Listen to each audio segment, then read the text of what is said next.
Como veníamos mencionando, estas dos tradiciones, la yavista y la eloísta, pertenecen la primera al reino del sur y la otra, la segunda, al reino del norte. Y después se fusionaron y aparecen ya como un solo escrito del Antiguo Testamento. La siguiente, tradición que analizamos es la que se le denomina deuteronomista. Esta tradición se representa con la letra D. Cuando encontremos esta, nos estamos refiriendo a esta tradición deuteronomista.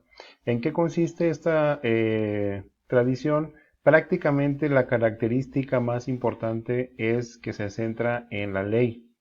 Es decir, todo se basa a través de normas establecidas en el pueblo, a los pueblos, códigos de leyes que se van haciendo a través de una narración histórica del pueblo y que se van presentando en diferentes elementos.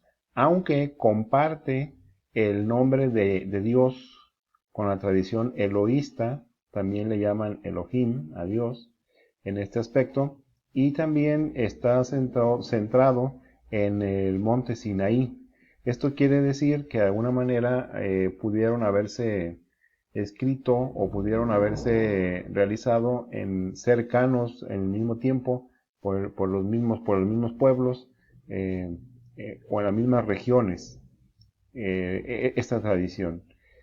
Otra característica de la tradición deuteronomista es que centra todo en la figura de Moisés, pero a diferencia de las otras tradiciones que mencionan a un Moisés más activo, más encarador con los pueblos, etc., aquí presentan a un Moisés orante, a un Moisés que es más legislador, más que defensor del pueblo con guerras y demás. Es un Moisés que ora, es un Moisés que legisla, es un Moisés que hace largos discursos y que a final de cuentas establece y presenta las leyes al pueblo de Israel.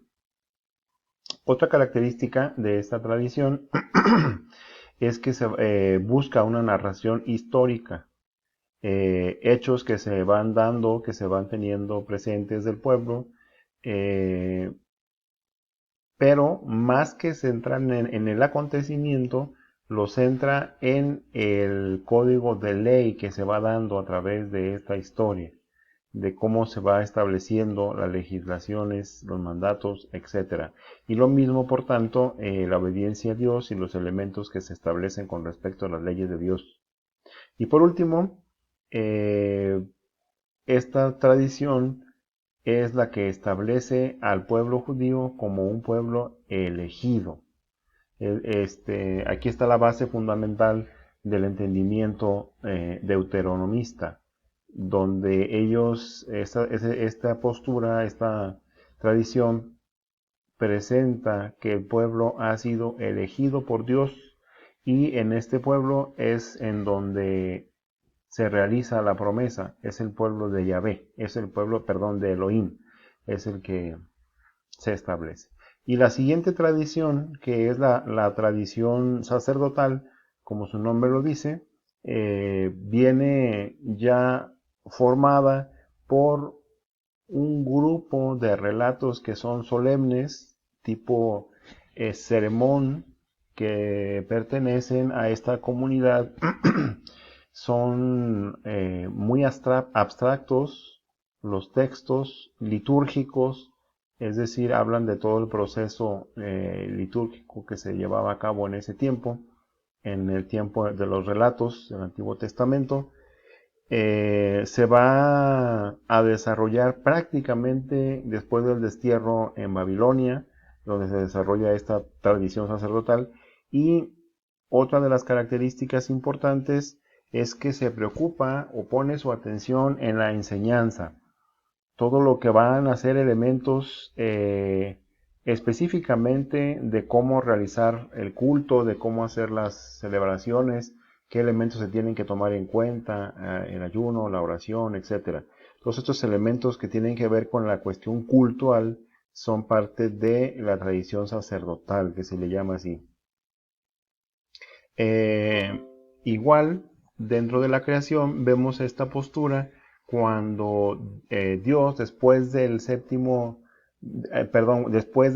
día que termina la creación, descansa. Esto es porque es muy importante para esta tradición el descanso, el respeto a la norma de la ley de culto que se tenía del pueblo judío. Otro elemento importante es que esta sí busca la exactitud en las fechas.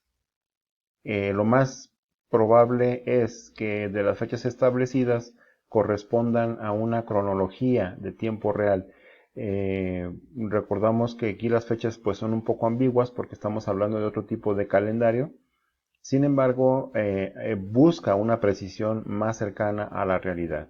Y por último, esta tradición, eh, también la cuestión de Dios, el entendimiento de Dios, es distinto. No tanto es un Dios sin imagen, ni tampoco es un Dios humano con manifestaciones humanas, sino que aquí se presenta un Dios más espiritual, un Dios abstracto, más en el sentido más abstracto, es decir, se menciona a Dios como palabra, se menciona a Dios como espíritu, eh, y todos estos elementos que van presentando entonces hacen que toda esta tradición pues centre su atención precisamente en elementos más teológicos, en elementos más espirituales y mucho más de más difícil acceso para el entendimiento común.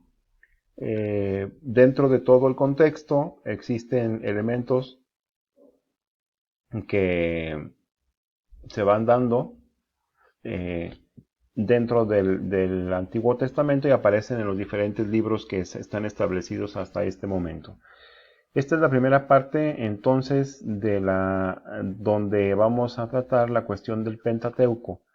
Ya los libros específicamente, la característica, la estructura que tiene cada libro, voy a también a dejar un material ahí en la plataforma para que tú lo vayas desarrollando.